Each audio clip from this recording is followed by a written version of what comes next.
Good morning, children. This third part going to see the continuation of principle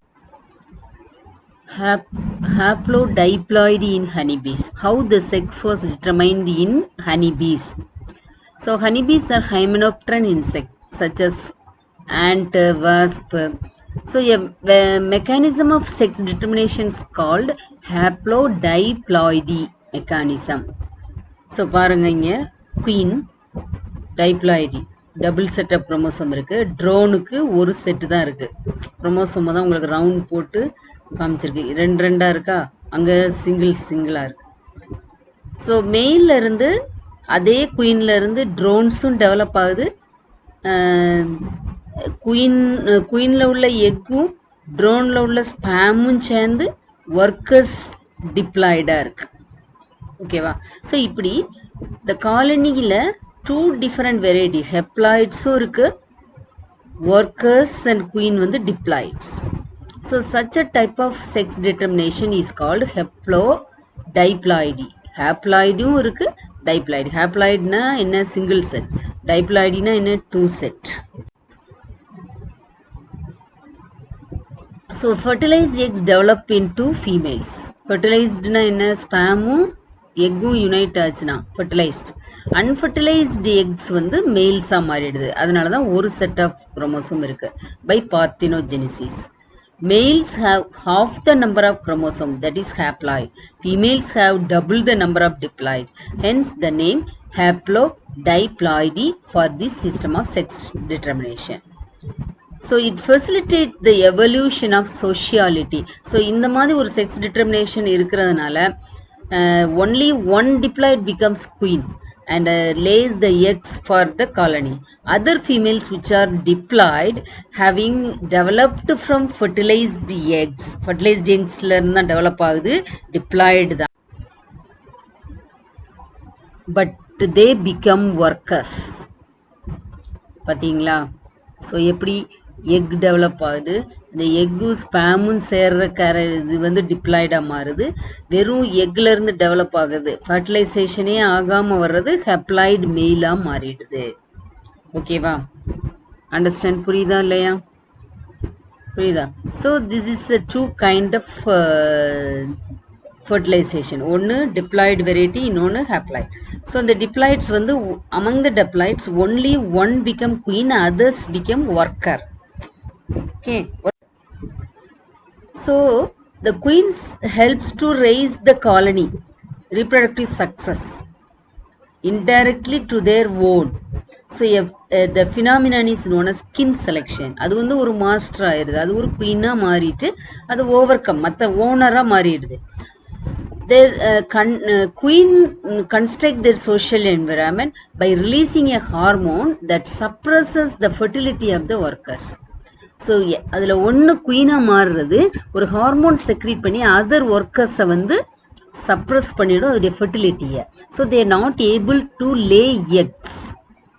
so இப்படி அதோடைய காலனியில் அது குயினா மாறிடுது. அதுக்கு தான் ஸ்கின் செலெக்ஷன் அப்படின்னு பேர். ஓகேவா? Understand?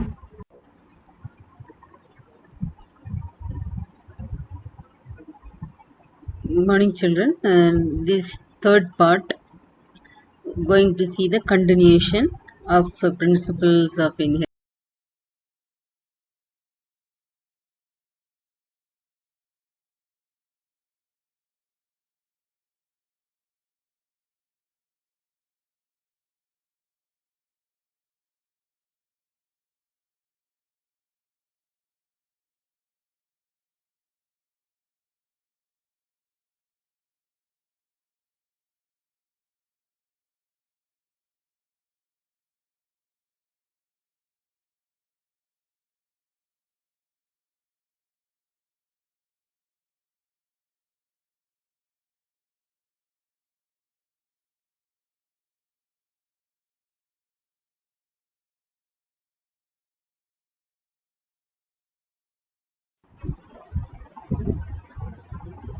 So certain characters are transmitted through X-linked genes. Color blindness, ஹீமோஃபிலியாங்கிற ஒரு டிசீஸ், டஷ்னி மஸ்குலர் டிஸ்ட்ரோபி அப்படின்னு. ஸோ மஸ்குலர் டிஸ்ட்ரோபினா ஜெர்க் ஆகிட்டே இருக்கும் ஸோ இதெல்லாம் வந்து டிசீஸ். த கலர் பிளைண்ட்னஸ்க்கு unable to distinguish red and green. இந்த ரெட் அண்ட் க்ரீனே அவங்களால டிஸ்டிங்யூஸ் பண்ண முடியாது, அதான் கலர் பிளைண்ட்னஸ். ஹீமோஃபிலியா வந்து பிளட் டஸ் நாட் கிளாட். ஒரு சின்ன காயம் பட்டாலும் அவங்களுக்கு ரத்தம் வந்து என்ன செய்யாது, உறையாது, அதான் ஹீமோஃபிலியா. Muscular dystrophy. ஸோ இந்த 3 கேரக்டரும் இந்த செக்ஸ் லிங்க்டு ஜீன்ஸ், அதாவது எக்ஸ் குரோமோசோம் செக்ஸ் குரோமோசோம் வழியா ஸ்ப்ரெட் ஆகும். Hemophilia, it's a disease, bleeders disease, more common in man than woman. First reported by John Gatto in 1803. Hemophilia caused by recessive X-linked genes. So recessive gene தான் வந்து ஹீமோஃபிலியாவை cos பண்ணும். Dominant gene இருந்தால் haemophilia வராது. A person with a recessive gene for hemophilia lacks a normal clotting substance. மற்றவங்களுக்கு இருக்கக்கூடிய clotting substance அவங்களுக்கு இருக்காது. அது ஒன்று தான் வித்தியாசம். ஹீமோஃபிலியா பாருங்க எப்படி ஸ்ப்ரெட் ஆகுதுன்னு இங்கே வந்து லெட்டர்ஸில் கொடுத்துருக்கு பாருங்க. கேபிட்டல் எக்ஸ் எக்ஸ், ஏன்னா இது வந்து செக்ஸ் குரோமோசோம் வழியாக தான் பரவுது. கேபிட்டல் ஹைச் ஸ்மால் ஹைச், அதாவது கேபிட்டல் ஹைச் வந்து டாமினன்ட், அது வந்து ரெசசிவ். இப்போ ஒரு கேரியரை வச்சு பார்க்குறோம். ஸோ அது female. Male X capital H Y. So இது நம்ம கிராஸ் பண்ணி போடும்போது ஸ்பேமுக்காக தான் அது பலூன் மாதிரி போட்டிருக்கு. ஒரு ஃபீமேல் ஒரு மேல் எடுத்து போடுவோம் செக்கர் போர்டுக்குள்ள இல்லையா, எடுத்து போடுறோம். போடும்போது பாருங்க எல்லாமே டாமினல் லெட்டர் இருக்கு. அப்போ அந்த ரெசசிவ் ஜீன் என்ன செய்யாது, எக்ஸ்பிரஸ் ஆகாது மென்டலியன் லா படி. அதே மாதிரி தான் இதுவும். இங்க பாருங்க 4 இண்டிவிஜுவலுக்கு சான்சஸ் இருக்கு. இந்த 4th இண்டிவிஜுவல் பாருங்க ஸ்மால் ரெசசிவ் ஹைச் வந்திருக்கு. அப்போ அந்த ஒரு மேல் பேபி மட்டும் என்னது ஹீமோஃபிலியா. ஸோ ஃபீமேல் கேரியர்கிட்ட இருந்து சன்னுக்கு வருது. ஓகேவா. ஸோ மேல் வந்து இங்கே நார்மலாக இருக்காங்க, ஆனால் சன் வந்து அஃபெக்ட் ஆகிறாங்க. ஓகேவா. இங்கேயும் அம்மா பாருங்க carrier mother and father without haemophilia, அதைத்தான் உங்களுக்கு அதில் கொடுத்துருக்கு. 2 சார்ட் கொடுத்துருக்கு. ஃபாதருக்கு ஹீமோஃபிலியாவே இல்லை, மதர் வந்து கேரியர், ஒரு ஜீன் இருக்கு அவங்களுக்கு. ஸோ அதில் பார்த்த மாதிரி.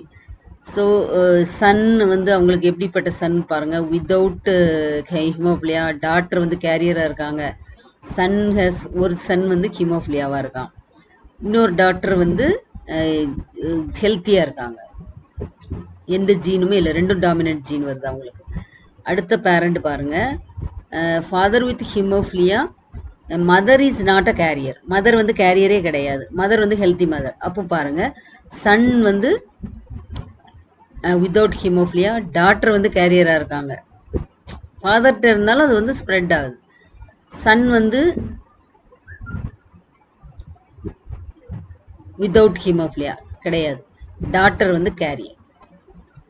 புரியுதா. ஸோ அப்போ ஃபாதருக்கு இருந்துச்சுன்னா சன்னுக்கு, அந்த ஃபர்ஸ்ட் ஜெனரேஷன்ல சன்னுக்கு வராது, நம்ம டாக்டர்ஸ்லாம் கேரியராக இருக்காங்க. ஏன்னா கண்டிப்பாக ஒரு எக்ஸ் போனாதான் அது வந்து டாக்டராக மாற முடியும். ஒய் போயிருந்தா சன்னாக போயிருக்கும் இல்லையா. அந்த ஜீன் எதில் இருக்கு, எக்ஸில் தான் இருக்கு. அதனால 2 டாக்டர்ஸும் எப்படி இருக்காங்க, கேரியரா. ரெட்டில் போட்டிருக்கு பார்த்தீங்களா, கேரியராக இருக்காங்க. கேரியர்னா என்ன, தேர் கேரியிங் ஹீமோஃபிலியா ஜீன். ஸோ இவங்க மூலமாக அடுத்த ஜெனரேஷனுக்கு என்ன செய்யுது, ஸ்ப்ரெட் ஆகும். ஸோ இப்படி எக்ஸ் குரோமோசோம் வழியாக அப்படியே ஸ்ப்ரெட் ஆகிட்டே வருது. அதனால தான் இதுக்கு பேர் sex linked inheritance. So if injuries cause continuous bleeding leading to death, அதான் இந்த டிசீஸ்.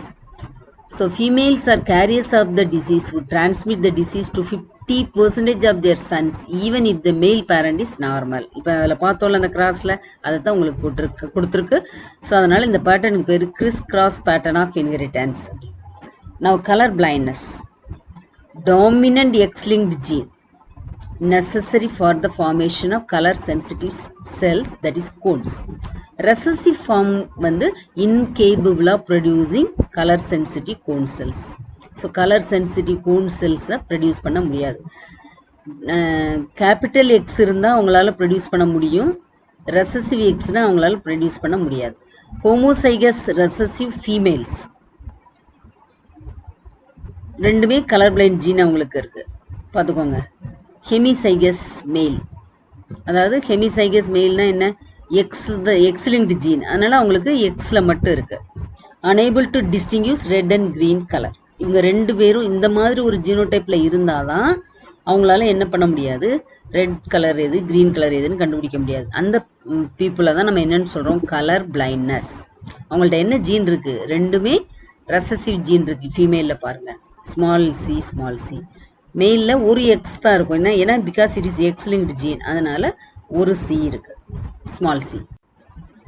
இப்ப பாருங்க, colour blind woman, normal vision man. அவங்களுடைய கேமிட் வந்து ஸ்ப்ரெட் ஆகுது. ஸோ அவங்களுக்கு வர்ற சன் ஃபர்ஸ்ட் ஜெனரேஷன்லேயே கலர் பிளைண்ட் சன் வருது. ஓகேவா? ஏன்னா உமன் 2 ஜீன்லையுமே அவங்களுக்கு வந்து ரெசசிவ் ஜீன் இருக்கு. ஓகேவா? அதனால ஃபர்ஸ்ட் ஜெனரேஷன்லேயே சன் வந்து அஃபெக்ட் ஆகும். ஏன்னா சன் காட் 1 எக்ஸ் ஃப்ரம் மதருக்கு 2மே ரெசசிவ் ஜீன், அதனால 1 அவங்களுக்கு போயிடுச்சு. டாக்டர் எப்படி இருப்பாங்க, டாக்டர் கண்டிப்பாக கேரியராக இருப்பாங்க. நார்மல் மெயிலாக இருந்தாலும் அம்மாட்ட இருந்து வந்த எக்ஸில் வந்து அவங்களுக்கு என்ன இருக்குது, அந்த கலர் பிளைண்ட் ஜீன் இருக்குது, அதனால அவங்க கேரியராக இருக்காங்க. கேரியர்னா என்ன, she is carrying that gene. So அடுத்து இந்த கேரியர் டாட்டர் ஒரு கலர் பிளைண்ட் மேனை கல்யாணம் பண்ணாங்கன்னா, ஸோ எப்படி chances are there, colour blind ஒரு கேரியர், ஒரு கலர் பிளைண்ட் ஒரு நார்மல். ஸோ அப்போ 50-50 சான்சஸ் வந்து இருக்கு. ஓகேவா? ஸோ இப்போ இதுல இருந்து ஸோ எப்படி செக்ஸ் குரோமோசோம் வழியா ஜென்ரேஷன் டு ஜென்ரேஷனா இந்த டிசீஸ் பரவிட்டே வருது, இன்ஹெரிட் ஆகிட்டே வருது அப்படிங்கிறத நம்மளால பார்க்க முடியும். அடுத்து colour blind man and normal vision உமனும் மேரேஜ் பண்ணிக்கிட்டாங்கன்னா அவங்களுக்கு எப்படி இருக்கும் அப்படின்னு பார்க்கலாம். F1ல ஃபீமேல்ஸ் கேரியராக மாறிடுவாங்க இதில். ஏன்னா ஒரு எக்ஸில் தான் இருக்குது இந்த ஜீன், ஏன்னா மேனில் தான்.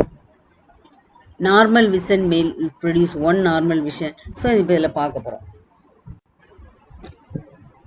ஃபீமேல் பாருங்க, நார்மல், மேலுக்கு மட்டும்தான் அந்த ஜீன் இருக்குது, கலர் பிளைண்ட் ஜீன்.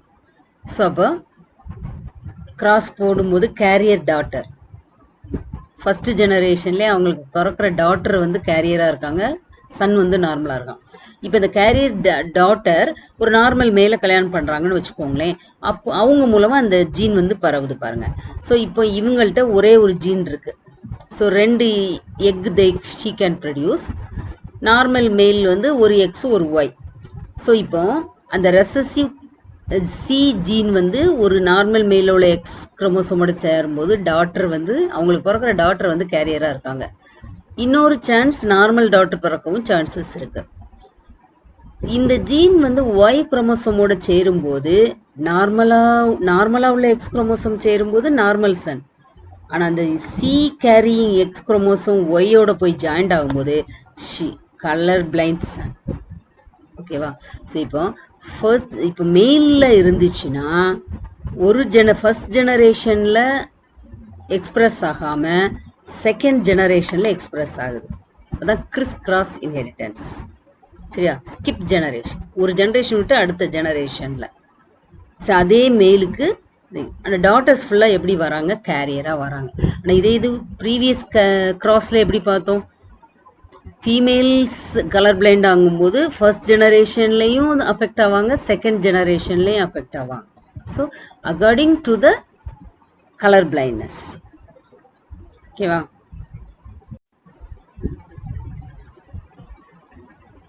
அதே மாதிரி தான் அடுத்தது உங்களுக்கு கொடுத்துருக்கு. இது நம்ம ஏற்கனவே பார்த்துட்டோம். கலர் பிளைண்ட்னஸ், அதாவது woman marries a normal vision male பண்ணும்போது F1 சன் வந்து கலர் பிளைண்ட், டாட்டர்ஸ்லாம் நார்மல் விஷன்டா இருப்பாங்க, ஆனால் கேரியராக இருப்பாங்க. So colour blind male will produce normal vision carrier daughter, colour blind daughter normal vision son and a colour blind son in the F2 generation. So இப்போ இது புரியுதா?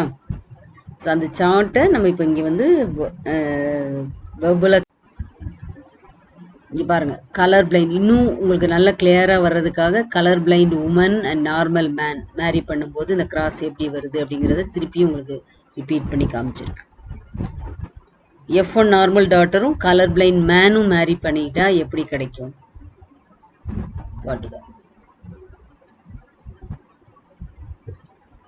ஓகேவா? கிராஸ் உங்களுக்கு நல்ல கிளாரிட்டியா வர்றதுக்காக திருப்பி அதை ரிப்பீட் பண்ணியிருக்கேன் அவ்வளவுதான். ஓகேவா? Understand now? இதை போட தெரியணும் உங்களுக்கு. Now inheritance of Y-linked genes. Holandric gene அப்படின்னு சொல்லுவாங்க. ஒய் குரோமோசோம்ல மட்டும்தான் அந்த ஜீன் இருந்துச்சுன்னா ஃபாதர் டு சன் அப்படிதான் வரும் இல்லையா? ஏன்னா நோ ஒய் குரோமோசோம் இன் ஃபீமேல். ஸோ அதனால ஃபாதருக்கு இருந்துச்சுன்னா அது சன்னுக்கு வரும், அந்த சன் மூலமா அவங்க சன்னுக்கு, இப்படி மேல் சைல்டு தான் வரிசையா என்ன செய்வாங்க, அஃபெக்ட் பண்ணுவாங்க. ஓகேவா? ஸோ ஃபீமேல் வந்து அஃபெக்ட் ஆகாது, ஒய் லிங்க்டு ஜீன் மட்டும். ஸோ ஒய் லிங்க்டு இன்ஹெரிட்டன்ஸுக்கு ஒரு எக்ஸாம்பிள் இங்கே வந்து கொடுத்துருக்கு, அதாவது ஹேர் க்ரோத் இன் இயர். சரியா? இது வந்து Y linked gene, Y chromosome வழியா தான் ஸ்ப்ரெட் ஆகுது அப்படின்னு சொல்றாங்க. ஓகேவா? புரியுதா? இது மட்டும் இல்லாமல் பாலட்னஸ்னா என்ன? வழுக்க. அதுவும் பார்த்தீங்கன்னா ஃபாதர்கிட்ட இருந்து அப்படியே ஃபாதர்கிட்ட இருந்து சன்னுக்கு வராது, கிராண்ட் சனுக்கு வரும். அந்த மாதிரி அது மெயிலுக்கு தான் வரிசையாக போயிட்டே இருக்கும்.